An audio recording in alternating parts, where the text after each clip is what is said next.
The semiconductor industry is hitting a physical wall. As gate lengths shrink toward the 1 nanometer threshold, lateral semiconductor scaling stops working. For the past decade, the industry has relied on the lateral FinFET. In this architecture, current flows horizontally across a silicon fin, with a gate draped over it to switch the flow of electrons on and off. But as the transistor shrinks, the distance between the source and the drain compresses. When that gap drops under 1 nanometer, the resulting short channel effects cause the gate to lose control over the channel. At these microscopic distances, the laws of classical physics give way to quantum mechanics. This proximity triggers quantum tunneling, where electrons spontaneously jump the gap, regardless of the gate state. This quantum leakage renders the off state useless. The resulting leakage current generates massive amounts of heat, leading to rapid thermal failure. To bypass this physical limit, IBM developed a 0.7 nanometer architecture that abandons lateral scaling entirely.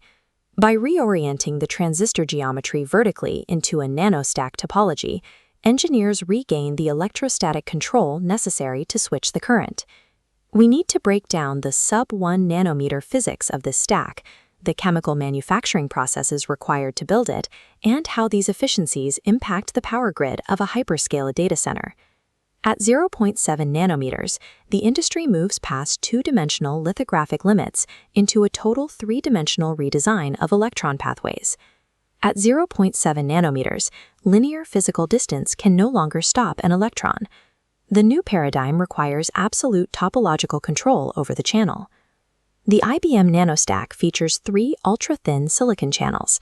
Engineered as flat rectangles, they are suspended vertically above one another. This enables a gate-all-around topology. With the channels suspended, the gate material wraps completely around all 4 sides of each silicon ribbon.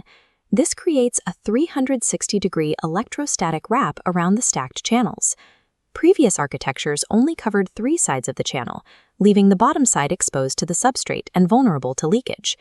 The GAA structure maximizes the electrostatic coupling between the gate and the isolated silicon.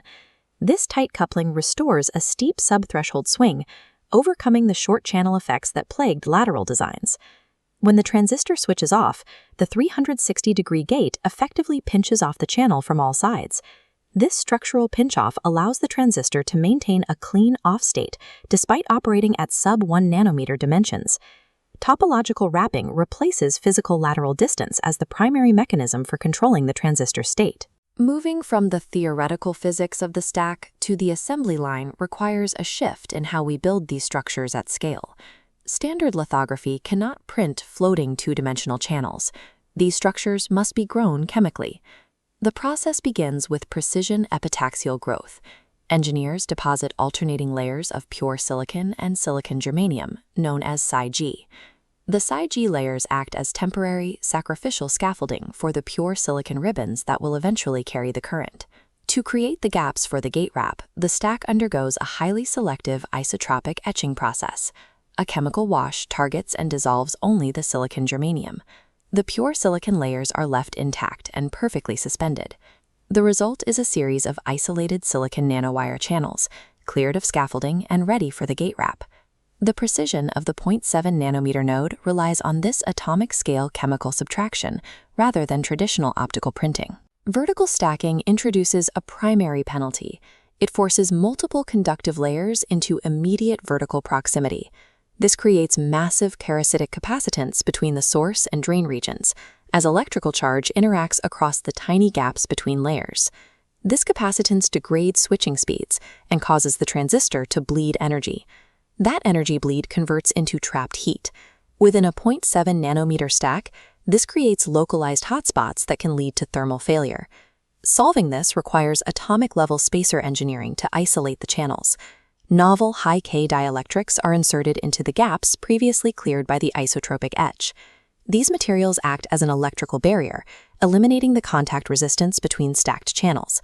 This allows for a uniform, stable thermal distribution across the entire nanostack during high-frequency operation. Mitigating these parasitic bottlenecks at the atomic level provides the thermal stability required to operate the 0.7 nanometer node. Shifting the perspective from atomic physics to the macro scale reveals the aggregate effect of this entirely new architecture. When billions of these nanostacks operate together, the micro-level efficiency gains redefine the performance of the entire logic block. The steep sub-threshold swing of the nanostack allows the processor to operate at significantly lower voltages. Lowering operating voltage decreases the switching energy required per transistor without sacrificing the necessary drive current. This critical reduction in energy consumption scales rapidly up to the macro power grid of a massive hyperscale data center. Because the individual transistors generate less heat, the cooling overhead required per compute cycle drops. These thermal efficiencies shift the bottleneck of data center expansion.